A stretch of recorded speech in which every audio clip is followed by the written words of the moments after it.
Cobra post के हालिया खुलासे, सुपारी तस्करी और बिना माल के व्यापार को लेकर आज की सबसे बड़ी और ताजा अपडेट यह है कि कमला पसंद ग्रुप और कारोबारी मनोज अग्रवाल के बीच 70,000 से लेकर 80,000 करोड़ रुपए के अंडरग्राउंड सिंडिकेट और टैक्स चोरी का मामला लगातार तूल पकड़ रहा है।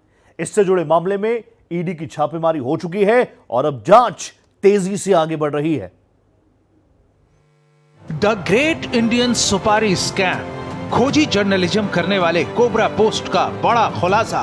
भारत एक्सप्रेस ने खबर को प्रमुखता से दिखाया। दरअसल सुपारी तस्करी और बिना किसी माल के बड़ा बिजनेस दिखाने वाले इस मामले में जालसाजी के जो आरोप लग रहे हैं वो किसी नटवर लाल के किस्सों से कम नहीं है। इस द ग्रेट इंडियन सुपारी स्कैम ने जब जांच एजेंसियों तक को पसोपेश में डाल रखा है, फिर सोचिए आम लोग जालसाजी के इस घनचक्कर से कितने हैरान होंगे।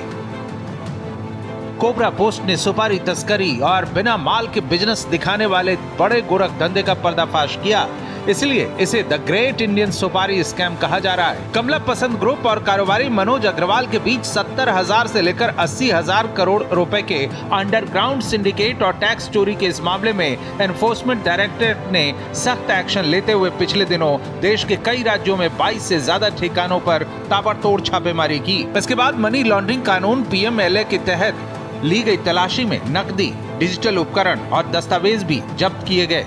बताया जा रहा है कि ईडी ने 1 करोड़ 30 लाख रुपए से ज्यादा नकद, कई बिजनेस रिकॉर्ड से संबंधित दस्तावेज, डायरी, संपत्ति और प्लॉट और बड़े विला से संबंधित दस्तावेज, मोबाइल फोन, लैपटॉप और हार्ड डिस्क जब्त किए हैं। एजेंसी ने कहा है कि इन जब्त किए गए सबूतों से कथित मनी लॉन्ड्रिंग नेटवर्क का बड़ा खुलासा होगा। इस केस में ईडी ने जिस तरह एक्शन लिया है उससे जाहिर होता है कि विसिल ब्लोअर बने कुश जायसवाल के आरोपों में पहली नजर में दम है।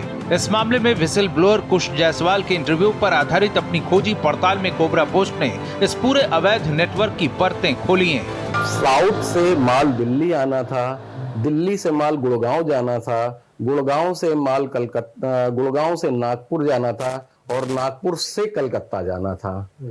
तो ये पूरी चैन बनी। तो दिल्ली में 2 फर्म खोली गई, 2 नागपुर में दो गुड़गांव में खोली गई, उसी क्रम में 2 नागपुर में खोली गई, 2 कलकत्ता में खोली गई। अच्छा, ये काम 2-3 महीने तो चला। तो 2-3 महीने जब प्रॉपर फ्लो में आने लगा, ये जब 10-10 करोड़ 20-20 करोड़ रुपए तक की काम इनमें होने लगा इन फर्मों में, तो जो अब चूंकि माल की एंडिंग हो रही थी कैलकाटा में और नागपुर में, तो हम लोगों ने कहा कि भैया पीछे साउथ वालों को पेमेंट करनी है, दिल्ली की जिन फर्मों ने माल खरीदा है। तो यहाँ से फिर हम लोगों को काम के इनका प्रारूप समझ में आया। ये पूरा मामला कमला पसंद ग्रुप और कानपुर के बड़े सुपारी व्यापारी मनोज अग्रवाल के बीच का एक बहुत बड़ा कथित टैक्स चोरी और मनी लॉन्ड्रिंग यानी हवाला का घोटाला है। जांच में सामने आया है कि दिल्ली, गुरुग्राम, नागपुर, इंदौर और कोलकाता जैसे बड़े शहरों में कई प्रॉक्सी कंपनियां खड़ी की गईं और टैक्स चोरी छिपाने के लिए हर फर्जी कंपनी का सालाना टर्नओवर जानबूझकर 100 करोड़ रुपए से कम रखा जाता था। जैसे ही ये कंपनियां GST विभाग की रडार पर आती थी, इन्हें बंद कर दिया जाता था। उन्होंने कहा कि हम तुमको नागपुर में और कलकत्ते में कुछ आदमियों के नंबर दे रहे हैं, वो आदमी तुमको वहां पे कैश की व्यवस्था कराएंगे।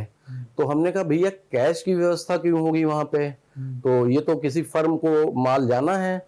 बोले नहीं, एक काम करो, जितना भी माल तुम लोगों के पास अंतिम स्टेशन तक पहुंचा है, मतलब समझिए नागपुर और कलकत्ता जहां पर अंतिम स्टेशन तक पहुंचा है, जैसे 10 करोड़ का माल पहुंचा, तो 10 करोड़ के माल की आप सुपारी की, मेरा काम सिर्फ सुपारी से संबंधित था, तो उन्होंने कहा 10 करोड़ की सुपारी की आपको नगद बिक्री दिखा देनी है। आपने कभी सुना है बिना माल का व्यापार?